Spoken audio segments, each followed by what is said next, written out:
Bonjour et bienvenue sur cette vidéo, je suis Asia et aujourd'hui je vais vous parler du syndrome de l'imposteur et du problème de confiance en soi.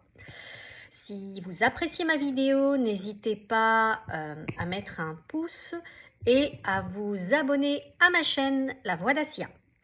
Alors, j'ai démarré une série de vidéos et aujourd'hui je traite du problème de confiance en soi tout simplement et le syndrome de l'imposteur. Et aujourd'hui, je souhaite te donner donc une nouvelle clé pour pouvoir voir les choses un peu différemment.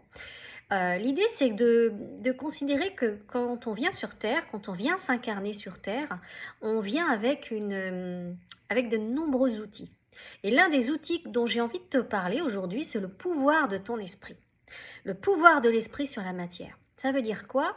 Ça veut dire que tu as la capacité, avec ton esprit, de faire des visualisations créatrices et donc d'attirer à toi, d'attracter à toi un champ d'expérience qui soit en adéquation avec ce que tu as projeté, ce que tu as créé dans l'astral. D'accord? Avec tes formes pensées, avec ton émotionnel.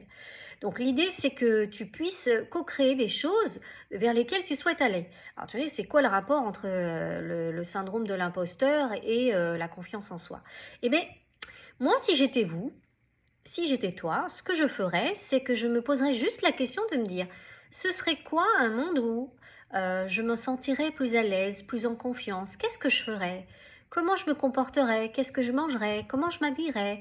Et juste le fait de vous poser ces questions-là, qu'est-ce que j'attirerais, par exemple, comme expérience, si j'avais plus confiance en moi? Et de simplement répondre à ces questions, c'est déjà enclencher un processus d'imagination. Et ce processus d'imagination, c'est de l'ancrer émotionnellement, de le nourrir régulièrement en vous posant ces questions tous les soirs et en visualisant les réponses en adéquation. Vous allez utiliser un système d'imagerie mentale qui va être puissant et qui va vous permettre d'attracter dans votre champ d'expérience ce genre d'événement. Alors, je vous vois venir, vous pourriez me dire oui, mais en attendant, si ça marchait, pourquoi tout le monde ne le fait pas? En fait, si, tout le monde le fait, mais tout le monde le fait par défaut. Ça veut dire qu'en fait, au lieu de mettre de la conscience dans cet outil, ils n'en mettent pas et co-créent négativement, en fait. C'est-à-dire qu'ils vont plus co-créer ce en quoi ils ont peur plutôt que ceux qu'ils souhaitent attirer, attracter dans leur champ d'expérience. Donc l'idée, c'est vraiment de devenir un être conscient et d'utiliser cet outil spirituel qui est l'imagerie mentale à travers le pouvoir de l'esprit et de vraiment poser des actes conscients et d'aller, comment dirais-je, guérir ces aspects qui viennent de la dimension 3D, qui viennent de la personnalité.